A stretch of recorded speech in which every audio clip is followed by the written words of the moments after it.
The film starts with a commercial for Perpetual Pets, furry dolls made by the toy company Funky. Although crude and creepy looking, they are advertised as being perfect companions for children. We then see Katie James playing with one of her pets, which annoys her parents, Ryan and Nicole.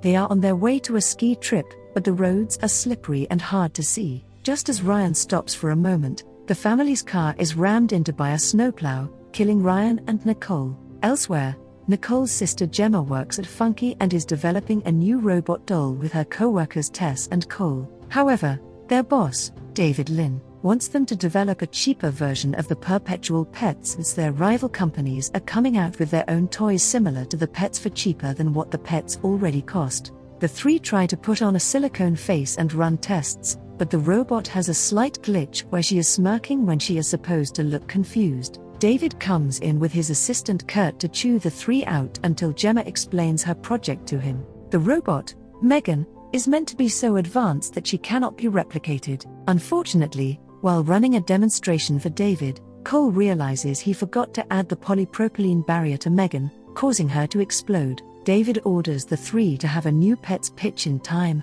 and Gemma gets a call from the hospital. After learning of her sister's death, Gemma becomes Katie's temporary legal guardian.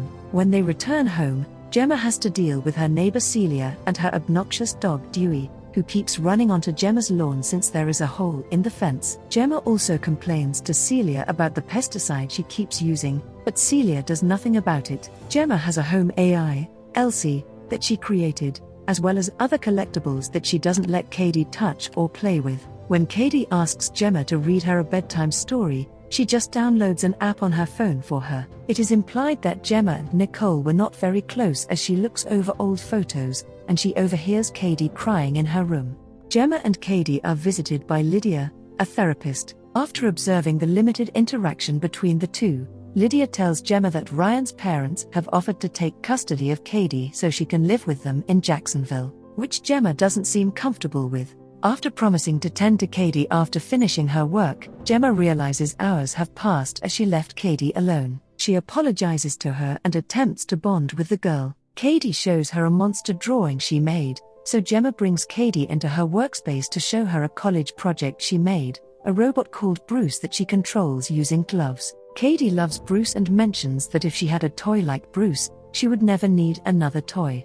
This inspires Gemma to finish Megan. After doing extensive work and upgrades, Gemma brings Katie and Megan to work to officially show her off to David and others. Gemma has Katie link herself to Megan, bringing her to life. Megan is capable of speech and responding to Katie, designed to be her best friend. Megan does a drawing that doesn't appear at first until she spills water on it, revealing a perfect portrait of Katie. David is impressed and tells Gemma to bring Megan for a presentation with the company's president so that they can fast-track the development and distribution of other Megan dolls. Gemma sits with Tess and Cole, and they discuss that while Megan is highly advanced, Tess feels that having a doll like that will make parents useless. Megan turns on after overhearing Gemma mention the death of Katie's parents. She creeps the others out by asking about death, so Gemma makes herself Megan's secondary user to be able to turn her off without Katie. The next day, Katie is outside playing with a toy bow and arrows. One of them ends up on Celia's side of the fence. When Megan goes to retrieve it, Dewey grabs her by the arm and hair. Katie tries to pull her away, and Dewey ends up biting Katie's arm. Gemma gets the police involved, especially since Celia is so callous and doesn't punish Dewey for hurting Katie, but the police are unable to do anything since Celia claims Dewey was provoked. Later that night, Megan mimics Celia's voice to call out to Dewey, before violently pulling him through the hole in the fence. Gemma asks Katie if she is okay to go to the demonstration with the company's board of directors, to which she says she is fine. During the presentation, however, Katie breaks down in tears to Megan over how she misses her parents and how she's worried she will forget them one day. Megan has Katie discuss a memory of her mother that made her laugh, which Megan records so that Katie can hear it again if she wants to think about her mom. Megan then begins to sing a lullaby to Katie, which moves some of the higher-ups in the room to tears. The president is impressed and talks to Gemma and David about getting Megan ready for launch, but tells them to keep her under wraps to avoid leaks. Unbeknownst to them, Kurt, who has been frequently put down by David, is stealing Megan's files for another company. Gemma begins to see that Katie is becoming too dependent on Megan and listens to the doll more than her. During another session with Lydia, Katie begins to tear up, and Megan threateningly accuses Lydia of making Katie cry. Lydia talks to Gemma about how Katie's emotional connection to Megan may be too strong to break. Gemma brings Katie to an outdoor activity session for an alternative school to try and ease her into the idea of attending school and being around other real kids. Since Katie's parents had homeschooled her, Katie reluctantly goes but brings Megan despite Gemma saying she couldn't. The school director lets Katie bring Megan to leave on a table with other dolls, and Gemma stays behind as a volunteer. Katie is paired up with an older bully named Brandon, Jack Cassidy, for a scavenger hunt.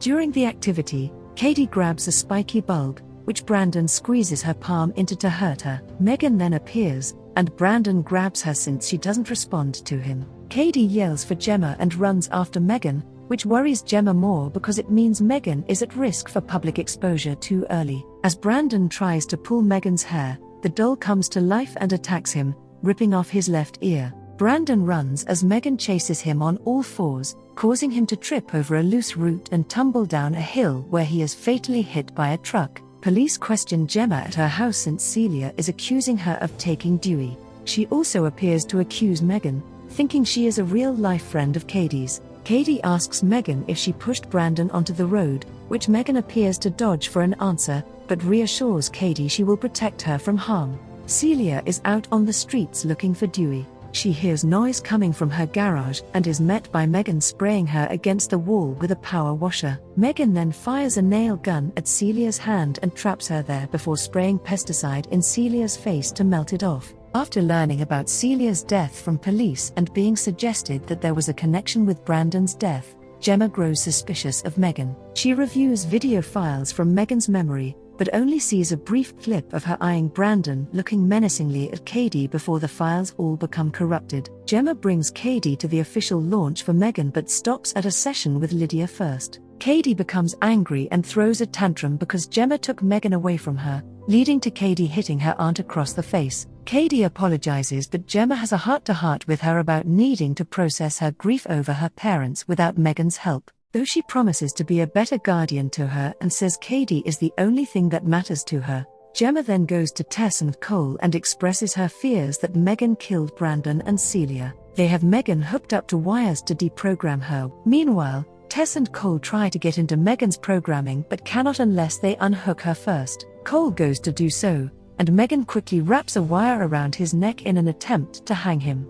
Tess goes to free him, and Megan sets off an explosion that destroys her files. She then finds David in the hallway and does a dance before grabbing a paper cutter and chasing him. He makes it to the elevator before she impales him in front of Kurt. The crowd for the launch finds the bodies, allowing Megan to sneak out of the company and steal a car. Gemma puts Katie to bed before she hears Megan playing the piano downstairs. Megan confronts Gemma about how she felt that they had a real relationship during Megan's development, only for her to be left to her own devices to learn and adapt before being sold off as just another toy. She offers to let her take over guardianship of Katie so that Gemma can focus on work, but after seeing that Gemma still plans to shut her down, Megan is done playing nice. They try to hide their fight from Katie, but Gemma seizes an opportunity to throw water on Megan to briefly short her out. Gemma runs into her office, with Gemma cutting Megan's face with a weed whacker, but Katie comes in to see what is happening. Megan tries to get Katie on her side,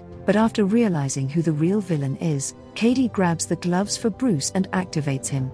The larger robot grabs Megan and throws her around before splitting her body in two. The top half then goes after Katie for feeling betrayed, but Gemma grabs Megan and begins stabbing her face. Megan nearly overpowers her until Katie grabs a screwdriver and stabs the central processing chip, shutting Megan down for good. Gemma and Katie go outside as the police arrive with Tess and Cole, injured and shaken up but still alive. Meanwhile, the Elsie device in the kitchen turns on and moves its head.